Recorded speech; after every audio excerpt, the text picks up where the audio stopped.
تو عقل والے سے مراد ہر وہ انسان جس کی عقل سلامت ہے، وہ پاگل نہیں ہوا۔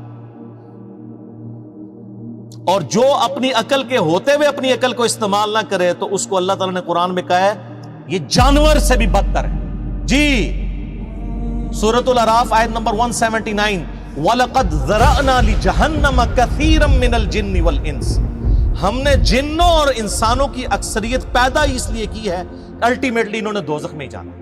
وَلِعَوْذُ بِاللَّهِ تَعَالَى اللہم اجرنا من النار، اللہم اجرنا من النار، اللہم اجرنا من النار، آمین۔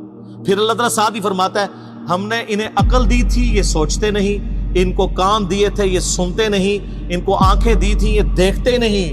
عبرت والا دیکھنا، اولئک کالانعام بل ہم اضل، یہ جانوروں کی مانند ہیں بلکہ ان سے بھی گئے گزرے ہیں جو اپنی عقل کو، کانوں اور آنکھوں کو استعمال کر کے حق بات تک پہنچنے کی کوشش نہیں کرتے۔ تو قرآن تو اس لیے نازل ہوا تھا، سمجھ کے پڑھو یا بغیر سمجھ کے، کڈی وڈی کہانی کرائی ہے، اور یہ فضائل اعمال شریف میں لکھی ہوئی ہے۔